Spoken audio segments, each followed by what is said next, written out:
You've lived a great life and done well for yourself. But what mark will you leave on the world? How will you inspire future generations? Stan Miller and Katie Beth Hand have helped thousands of people answer exactly those questions. If you've ever wondered, what will be my legacy? You're in the right place. Welcome to the Your Life, Your Legacy podcast. Now, here are your hosts, Stan and Katie Beth. Welcome back to the Your Life, Your Legacy podcast with your hosts, Stan Miller and Katie Beth Hand. I want to start our interview today with a quote.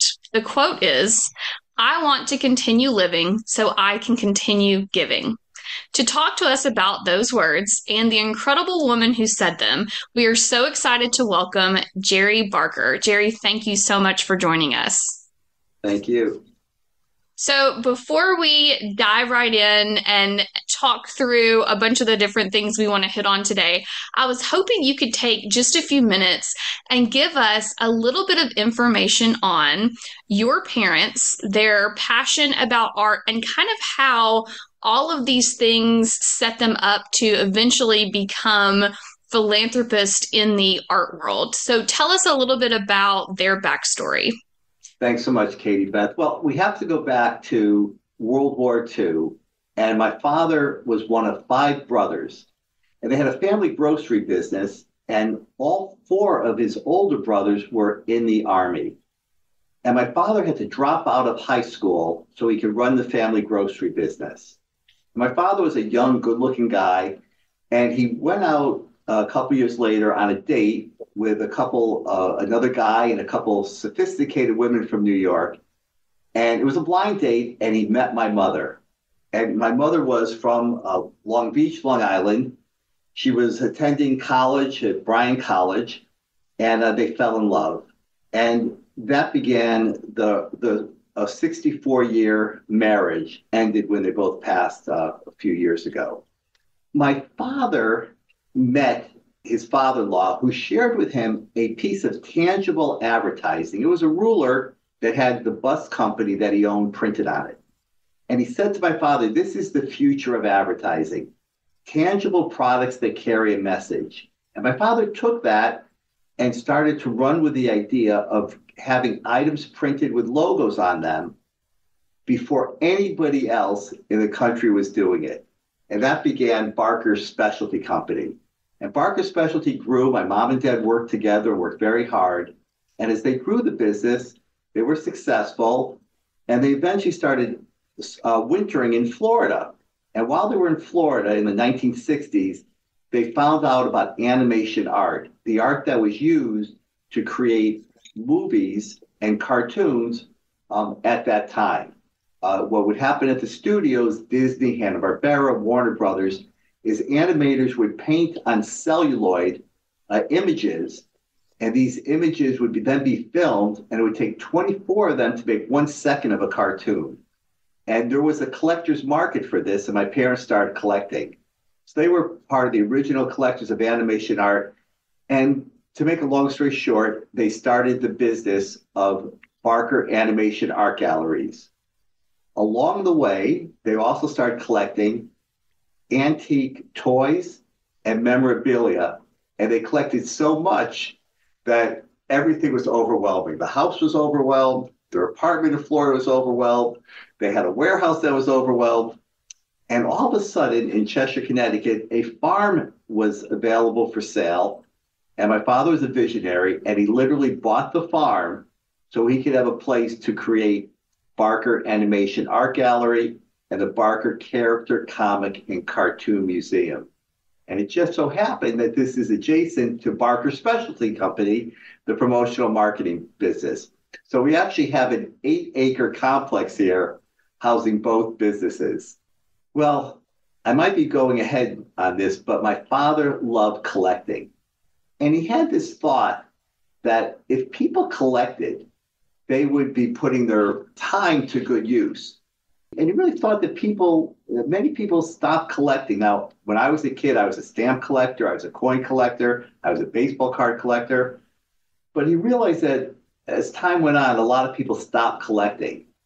So one of his first gifts to the community was to sort of encourage people to collect. And he did this by having this museum, which showed collections of lunchboxes, antique toys, Pez dispensers, dolls.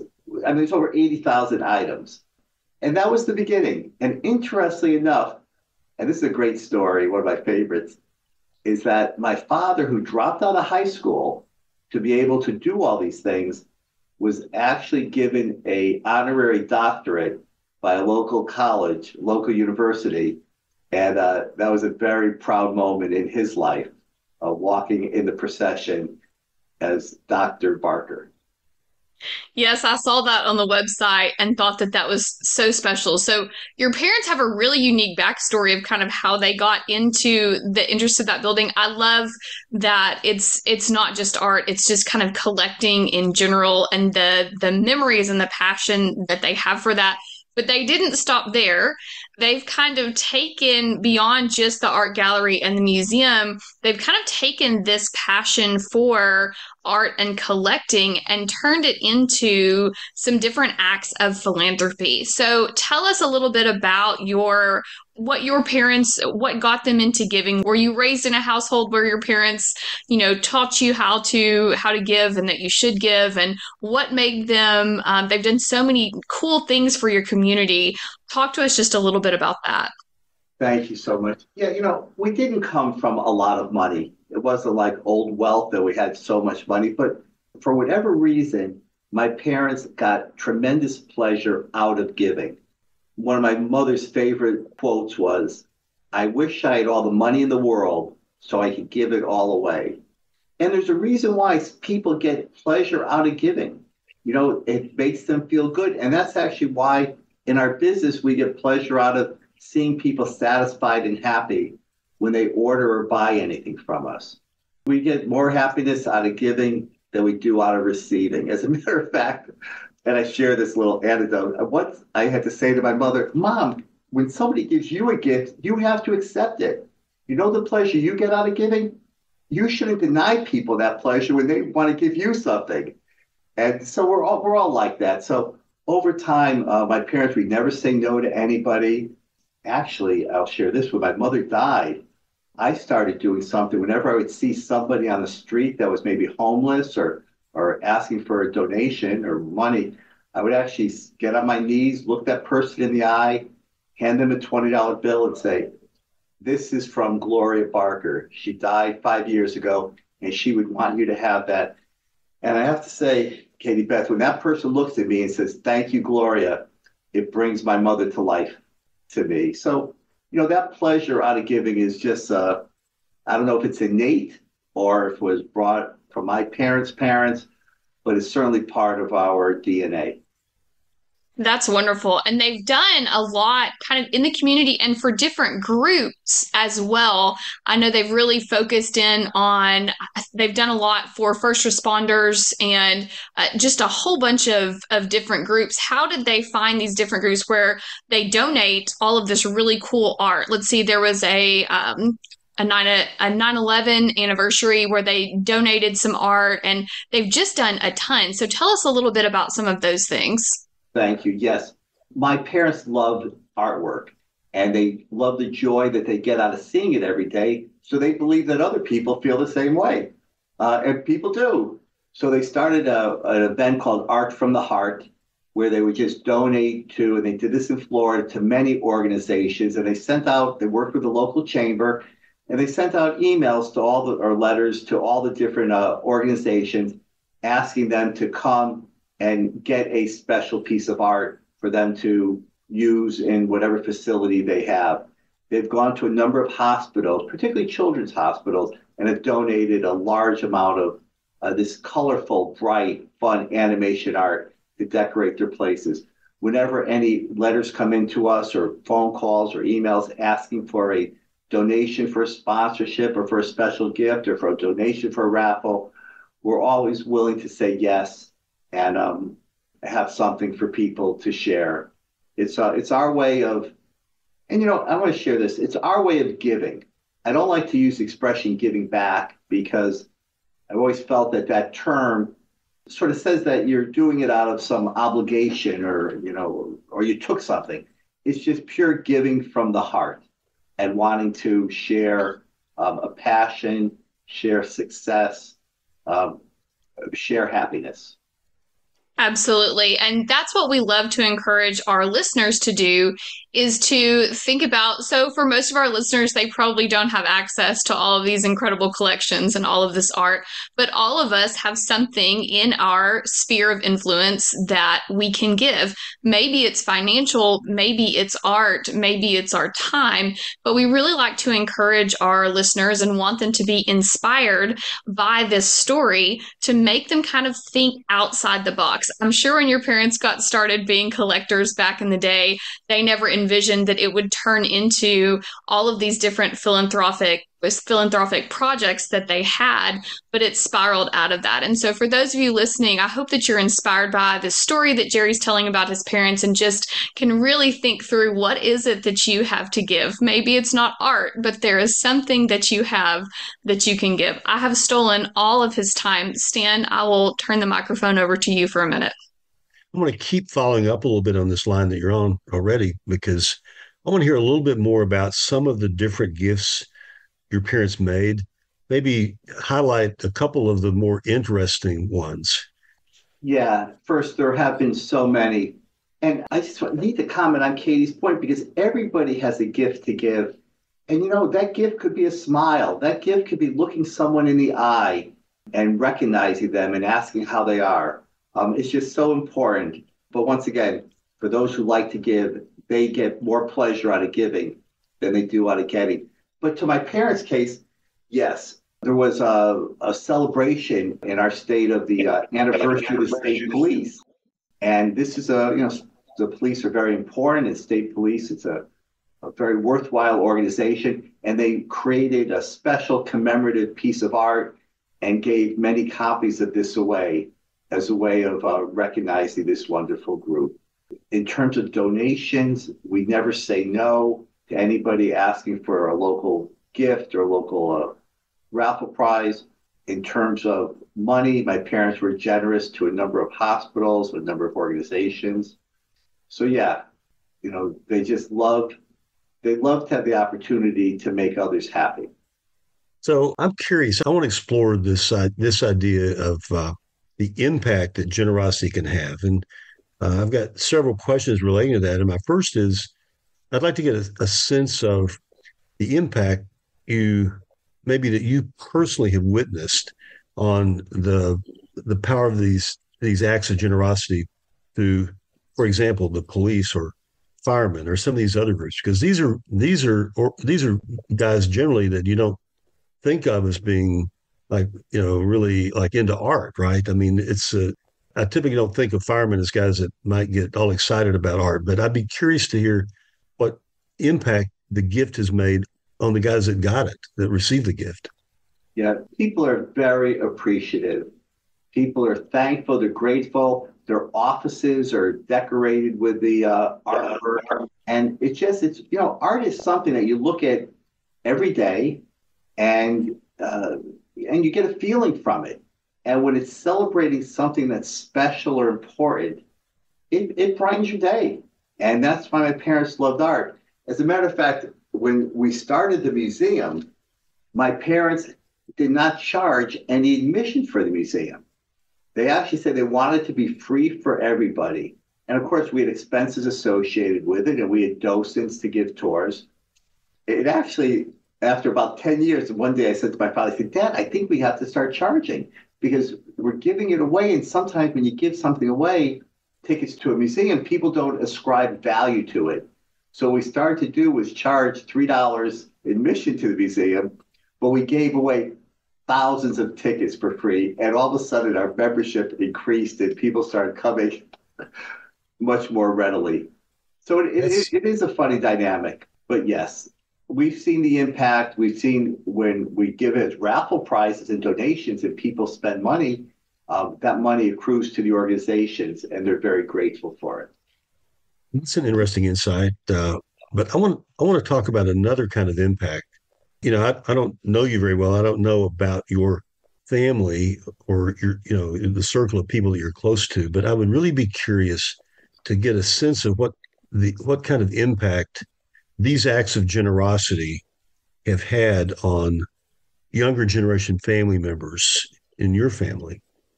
So I have three wonderful children. I have a lovely wife.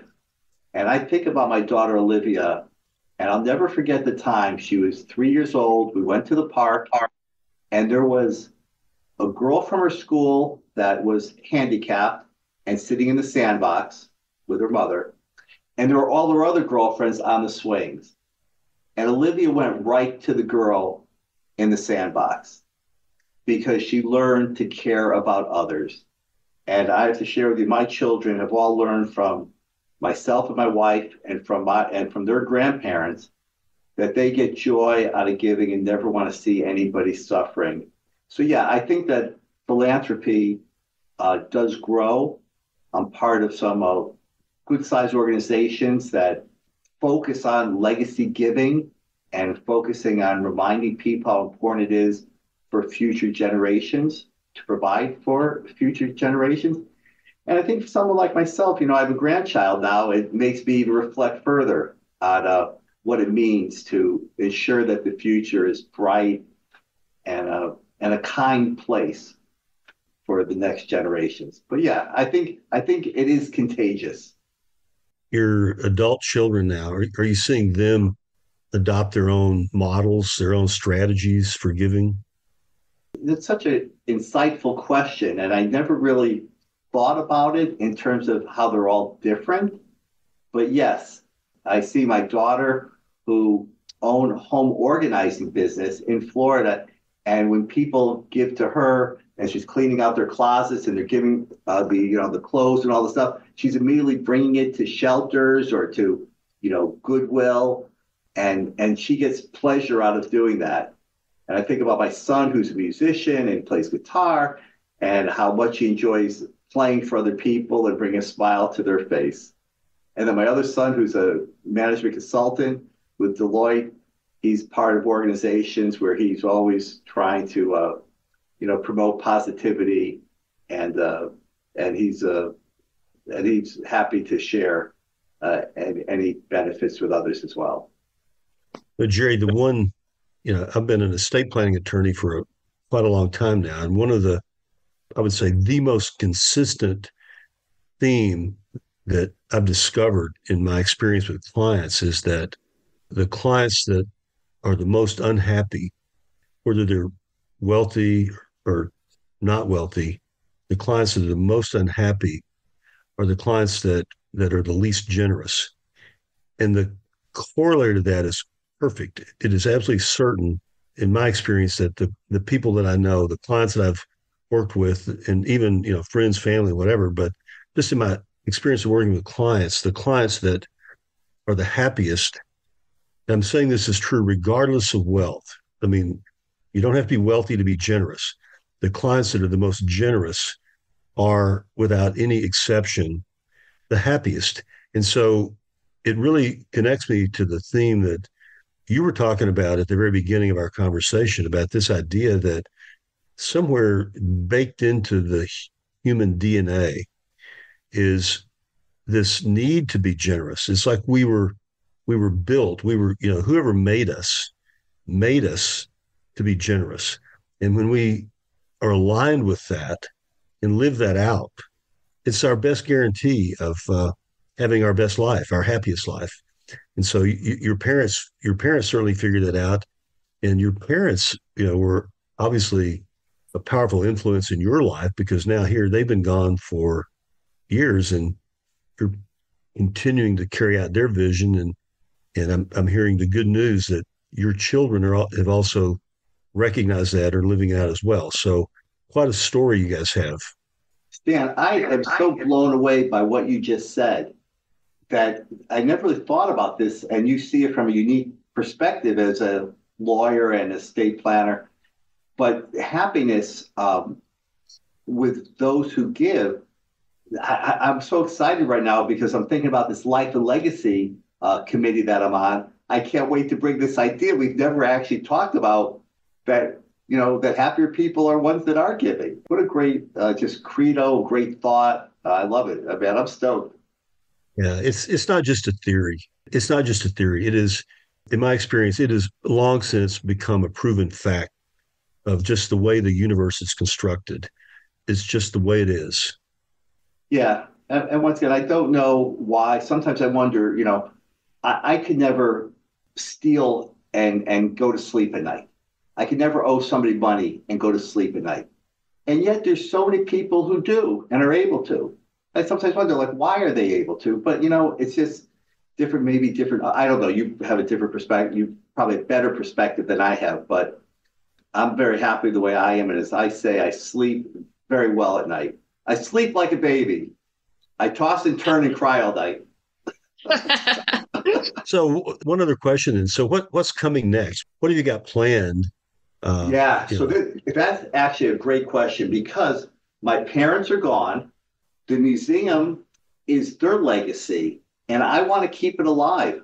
I just brought a bunch of people over, and I actually said to them, and I thanked them. I said, thank you for taking the time to come over here because your presence brings my parents' presence to me. It reminds me of them.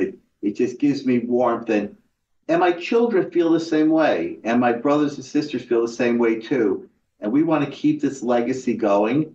It is an investment, but we want to preserve this for the future.